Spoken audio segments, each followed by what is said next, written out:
Amour du pain, bonjour à vous. Je pensais à ce petit pain qui pourrait faire du bien après des petites périodes dans l'année où on a tendance des fois le week-end ou les petites périodes de fête, d'anniversaire à un petit peu envoyer du lourd au niveau des calories et au niveau des quantités. Donc un petit pain aujourd'hui du quotidien qui va nous faire du bien au niveau transit, au niveau du cœur, au niveau des vitamines, des minéraux, des fibres. Enfin un beau petit combo pour avoir un pain rassasiant et qui fait du bien. Donc ce petit pain, mesdames et messieurs, aujourd'hui le voici. Bien entendu, ce pain sera avec aujourd'hui 3 farines très importante. On a une T65, donc farine de tradition. On a une farine de seigle qui va venir avec ses propriétés et nous faire du bien au niveau du transit, apporter beaucoup plus de minéraux, un peu plus de fibres. Et première particularité de ce pain qu'on n'a pas encore abordé sur la chaîne, farine de petit épeautre qui va apporter ce goût également. Donc on est sur une farine intégrale de petit épeautre, donc qui va apporter également beaucoup plus de minéraux, de fibres. On a également, comme vous pouvez le voir, des petites graines de lin, donc pour ses vertus également qui sont connues pour les oméga 3, le cœur. Et on ne voit pas ici sur ce pain, mais on a également des flocons d'orge et d'avoine qui vont apporter également du croquant, de la mâche, au niveau des minéraux, des fibres, voilà la totale. On y va tout de suite pour la recette. Premier tip très important, au niveau des températures et des temps,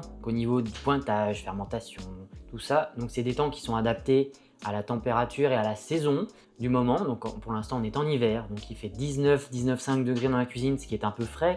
Donc les temps vont peut-être vous sembler un petit peu longs, mais ils sont adaptés donc du coup à cette température. Et étant donné que je ne veux pas chauffer non plus l'appartement à 22 juste pour du pain, je vous mettrai donc les températures du jour pour la saison actuelle. Et entre parenthèses, les températures plus pour l'été. Et au besoin, comme d'habitude, petites questions en commentaire. N'hésitez pas à les poser. Donc peu importe à quelle saison vous ferez ce pain, mais il y a toujours des petits détails à corriger. Donc je vais maintenant préchauffer mon eau. Donc pour mon pain à 33 degrés environ, très important, j'ai besoin d'avoir une pâte assez chaude quand je vais sortir mon pain donc du pétrissage. Donc on aura une autolyse que je vais vous expliquer après. Et après on va repétrir avec les graines et le sel. Hop, j'ai mon eau à température. Donc je vais maintenant incorporer mon levain. On parlait d'autolyse tout à l'heure. Donc l'autolyse est un mélange de l'eau et de la farine pour augmenter les qualités plastiques de la pâte, donc d'avoir un plus beau pain. Étant donné la saison également, on va faire une fermentolyse, c'est-à-dire que je vais ajouter mon levain pendant cette autolyse pour aller chercher, on va dire, une fermentation qui démarre plus tôt étant donné la faible température de la pièce. Si vous avez une cuisine où il fait 22 degrés ou plus, pas besoin de fermentolyse. Faites une autolyse classique et mettez en même temps que le sel et les graines tout à l'heure, le levain. Donc, je pèse dans mon eau mon ferment. Toutes les quantités sont en description. Je prends mes farines que j'ai mélangées. Je prends mon eau et mon levain. Je verse, hop, toutes ces quantités dans mon pain. À l'aide de vos petites mains, d'une spatule, d'une cuillère à pain danois, on vient et on y va, on mélange. Au bout d'un moment, si vous êtes à la spatule, vous allez voir sans doute que ça va devenir un petit peu compliqué. On peut venir également terminer à la main. Ça va vous permettre également de bien sentir la pâte, comment elle se comporte, si elle a bien absorbé en fonction des farines que vous allez utiliser. On va se trouver autour de 75% d'hydratation, ce qui est somme toute assez facile à travailler. Notre pâte est maintenant phrasée, comme on dit, bien mélangée. On a donc juste bien mélangé les ingrédients, c'est tout ce qu'on veut. On racle avec une corne, une maryse, une spatule. On vient pour 45 minutes couvrir ce beau petit pain. Vous allez voir que les qualités plastiques vont s'améliorer. Contrairement au pétrissage, là où on vient travailler le gluten, l'étirer, le chauffer, on va avoir le réseau de gluten qui va se former avec la fermentation, avec le repos. C'est bien plus gratifiant, je dirais, d'avoir un pain qui, sans un pétrissage intensif, moderne, va être très beau à la sortie du four, va être plus digeste pour votre système digestif. Bon, on n'a pas fini. J'ai ce petit sel, voilà, sel de l'île Dorée, petit sel que j'aime bien avec la fleur de sel de Guérande, que je vais venir, hop, dissoudre dans l'eau. Je vais lui mettre le double de son poids à peu près. Donc j'ai ici un sel bien meilleur qu'un sel fin qu'on va venir juste accompagner dans l'eau. Ça va l'aider à se dissoudre, ça va aider à l'incorporation ensuite après l'autolyse. Et ici, on a du coup nos deux mélanges de grains du jour. Graines de lin, flocons d'avoine et d'orge si possible, ou juste l'un des deux. On s'embête pas, on regroupe les deux. Donc on mélange les graines. Et si vous avez vu le premier pain aux graines de la chaîne, j'avais déjà abordé le sujet. Très important, donc quand on incorpore des graines dans un pain, c'est de les réhydrater. Qu'elles soient torréfiées ou non, vos graines ont besoin de réabsorber l'humidité. Donc si vous ne leur donnez pas maintenant, ou dans l'eau préalable comme on avait fait dans l'autre recette, elles vont venir chercher cette humidité dans votre pain. Donc vous allez avoir un pain qui va se dessécher un petit peu. On va profiter de ce petit temps de repos pour réhydrater nos graines. Comme je disais, j'ai 30 g de flocons, je vais réhydrater x2 parce que j'ai torréfié mes graines, donc elles ont besoin de 2 fois leur poids. J'ai 50 g de graines de lin qui vont être très très bonnes, que je vais réhydrater une fois pour leur poids, donc ça va me donner environ 110 g d'eau. Que voilà, On vient et du coup, on mélange pour aider tout ce petit monde à être en contact avec l'eau et on réserve, on laisse tranquille. Notre fermentolyse est en train d'être effectuée, nos graines sont réhydratées, le sel est en train d'être dissous, impeccable. Donc la première partie de la recette est en train d'être faite, elle est nickel. On se retrouve du coup dans 40 minutes pour le pétrissage final et l'incorporation du sel et des graines. 45 minutes plus tard, comme on peut le voir, regardez-moi ces petites graines réhydratées, ça forme comme une petite pâte, donc c'est signe qu'elles ont eu assez d'eau, c'est parfait. Si on observe le sel, il s'est légèrement dissous. Concernant la pâte à pain, on peut déjà voir que quand on tire dessus, les qualités plastiques de celle-ci sont quand même bien meilleures que tout à l'heure. Donc c'est le signe que sans pétrissage intensif, on peut arriver à faire une belle pâte à pain quand même. Donc on attaque pour ce faire. Hop, l'eau et le sel. On incorpore les graines. On vient et on mélange. On va venir mélanger 2 petites minutes maximum, je pense. On va également profiter du coup de ce deuxième pétrissage pour redonner de la force à notre pâte, très important. C'est ce qui va permettre d'avoir un très beau pain une fois sorti du four.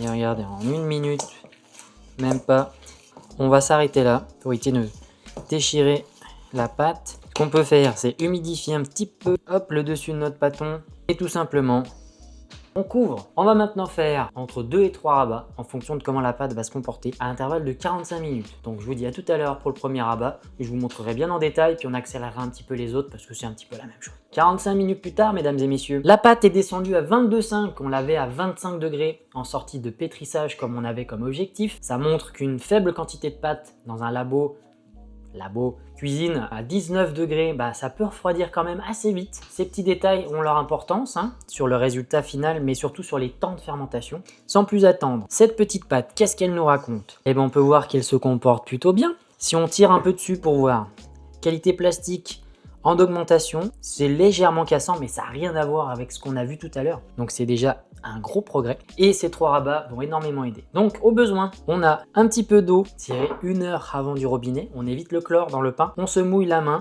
Et ici, on vient extérieur, intérieur. Et on se remouille la main à chaque fois. Et on effectue le geste de rabat. On va avoir besoin de 4 à 5 petits rabats. Et une fois qu'on a effectué le tour du pain, on le prend et on le replie dans le sens inverse pour fermer ce pain, donc vraiment pour venir clôturer le rabat. C'est un détail, mais c'est important. Et on vient avec l'excédent de peut-être d'eau qu'on a sur la main, on recouvre un peu le pain d'humidité et rebelote. On repart pour 45 minutes. À tout à l'heure, donc pour les 2 derniers rabats.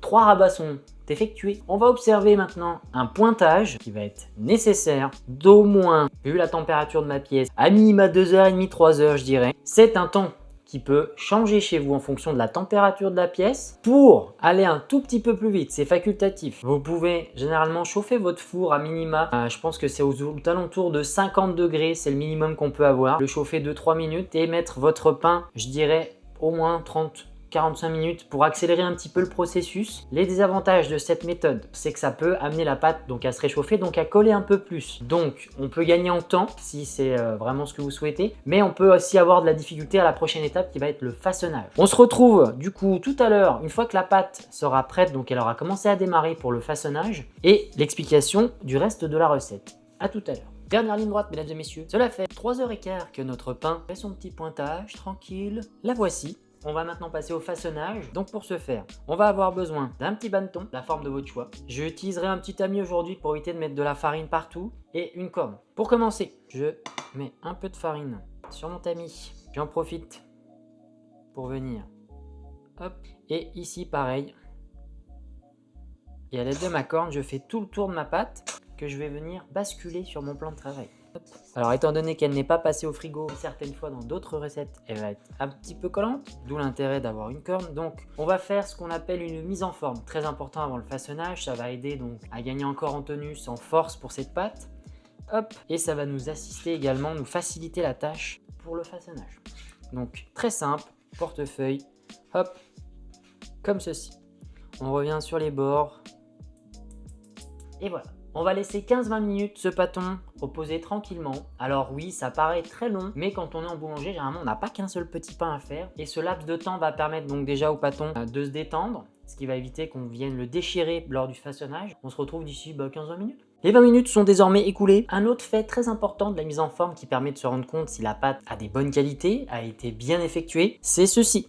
On a fait une mise en forme, la pâte s'est affaissée donc très légèrement, ce qui est tout à fait naturel, mais elle ne s'est pas totalement écroulée, quoi. C'est pas de la soupe. Donc c'est déjà bon signe pour le résultat final, ça vous permet de voir où en est, on va dire, la tenue de votre pâte, pour parler simplement. Donc on peut continuer, c'est parti. Notre banneton est prêt, on l'a fariné préalablement tout à l'heure, on a profité de fariner le pain pour fariner le banneton. Je vais néanmoins refariner, hop, légèrement ma pâte. Comme je l'ai dit, vu qu'elle n'est pas passée au frigo, elle va avoir tendance à coller un peu plus. Rien de dramatique, on n'est pas sur des pâtes à plus de 80-85% d'hydratation. Je prends mon pâton avec ma corne qui m'est très utile. Je viens décoller celui-ci et je retourne. Également veiller, donc là c'est parfait, on n'a pas trop de farine, donc ça évitera de faire des petits motons de farine à l'intérieur de votre pain. Et tout simplement, portefeuille, une première fois.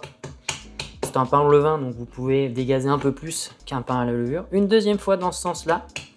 Et là, hop, je retourne mon pain. Je fais comme ceci une première fois. Je retourne encore une fois. Hop, aux 2/3. Voilà. Et une toute dernière fois. Hop, si on voit que ça commence à coller, on n'hésite pas. Et une toute dernière fois, comme je disais, on vient et on soude. Et là, cette fois-ci, la dernière clé donc qui est très importante, c'est là où vous allez vraiment venir le plus appuyer.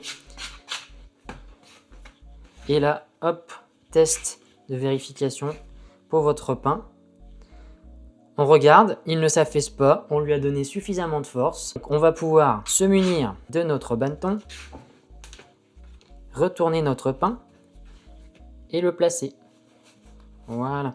Au besoin, si vraiment vous sentez hop, que ça accroche un petit peu dans les mains, sur les bords, on revient fariner un petit peu très légèrement. Voilà.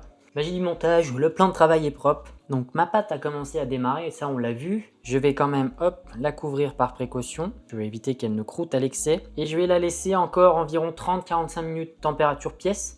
Et après je vais l'envoyer dans mon frigo qui est entre 5 et 6 degrés. Ce qui n'est pas non plus très froid, donc il va pas avoir besoin de pousser à l'excès. Mais avec la faible température de la cuisine, encore une fois, et ben je pense que cette petite demi-heure sera pas de trop. Et après on l'envoie au frigo, puis on se retrouve d'ici après une bonne douzaine d'heures pour la cuisson. Voilà. Allez, à tout de suite pour vous, puis à demain pour nous. Hop, comme vous pouvez le voir, il a bien développé, il a arrêté également sa fermentation au bout d'un moment. Pour la suite des opérations, on a besoin d'un papier cuisson avec une planche ou une tôle, ça fait très bien l'affaire, un petit peu d'eau, une lame de boulanger et on va pouvoir attaquer l'enfournement tout de suite.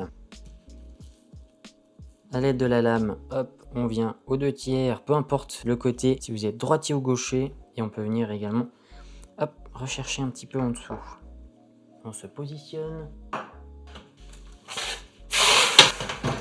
On va maintenant laisser notre petit pain 45 minutes au four à 220 degrés. On va ensuite se retrouver pour regarder comment il a développé, ce qu'il donne tout à l'heure. 45 minutes plus tard, le temps d'admirer cette petite beauté.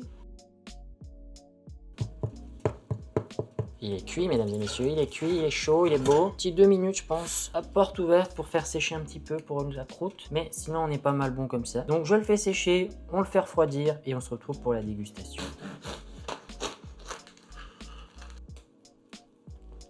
Regardez-moi ça. Ces belles petites nuances de couleur et d'alvéolage. Voir que si on touche, on a une mie. Voilà, qui ne colle pas trop, mais on a quand même un pain qui est hydraté convenablement. On a les graines donc du coup qui ne sont pas venues chercher l'humidité du pain, donc ça c'est très agréable. La croûte n'est pas trop épaisse. J'aime beaucoup l'odeur, en tout cas.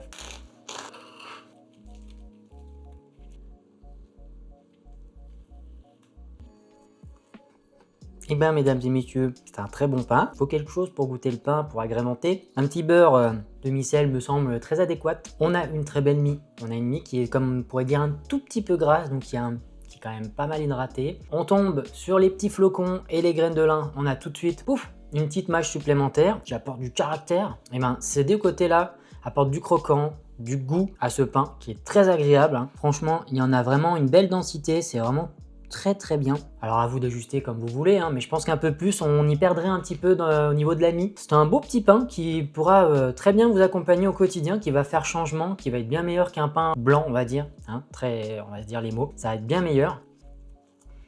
Et bien mesdames et messieurs, ça sera tout pour moi. Hein. On va pas manger plus davantage devant la caméra. Ce petit pain parle de lui-même. Comme d'habitude, toute question éventuelle, interrogation, les commentaires sont là pour ça. J'y répondrai au plus vite, de façon précise et le plus simple possible. On se dit à bientôt pour une nouvelle vidéo. Je vous souhaite une bonne journée et je vous dis à bientôt. Bye bye.